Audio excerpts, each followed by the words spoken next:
Assalamualaikum warahmatullahi wabarakatuh. Kembali di Bola Sumbar Plus bersama admin Bola Sumbar. Hal-hal yang tidak kita inginkan akhirnya datang juga. Klub kebanggaan Ranah Minang kembali menelan kekalahan pada pekan kedua BRI Liga 1 atas tuan rumah Bali United. Lagi-lagi Kabau Sirah dibuat tak berdaya kembali oleh tim yang masuk babak Championship Series musim lalu, sama halnya seperti lawan Borneo FC dulu.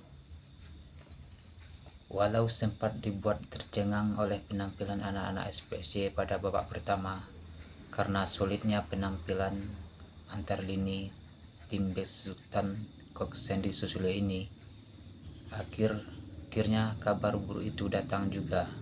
Karena 2 gol yang berasal dari serangan balik tim yang berasal dari Pulau Dewata ini, akhirnya postingan hasil akhir pertandingan antara Semen Padang FC versus Bali United yang diposting di akun Instagram resmi klub diserbu para fans Semen Padang. Tak diam-diam mereka mengkritik penampilan para skuad SPFC hingga mengkritik tim pelatihan bertanggung jawab atas tak kunjung membaiknya penampilan tim Kabau Sirah.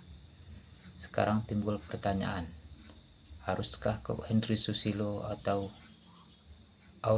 lengser dari pelatih Semen Padang saat ini? Jawabnya tentu tidak. Setidaknya kita memberi 3 pertandingan lagi untuk Coach AS menunjukkan evaluasi tim yang beliau latih. Jujur saja, tim Borneo FC dan Bali United secara kualitas jauh di atas kita saat ini. Apalagi tim yang tampil sebagai 4 besar Liga 1 musim lalu itu bermain sangat konsisten saat ini. 3 laga berikut Semen Padang FC dinilai boleh melawan tim yang seimbang, yakni melawan tim PSS Sleman, Malut United, dan Barito Putra. Dilihat perbedaan starting 11 antara pertandingan Semen Padang FC saat melawan Borneo FC dan Bali United, terlihat sudah evaluasi yang dilakukan Coach Henry Susilo, seperti mengganti penjaga gawang dari Teguh Amiruddin ke Diki Indrayana.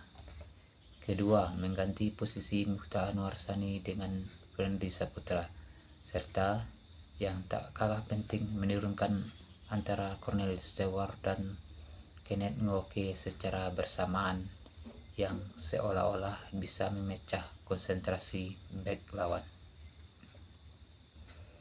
Namun, kelemahan yang harus dibenahi berikutnya yakni sektor gelandang, terutama gelandang bertahan, yang masih terlihat masih ada jarak dengan sektor lini belakang.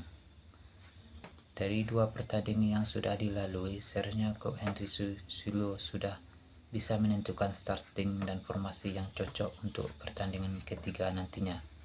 Kita berharap kepada pemain untuk bermain maksimal saat laga lawan PSS Sleman nanti, dan 3 poin harus diambil dari tim asal Yogyakarta ini. Ayo Kabau Sirah.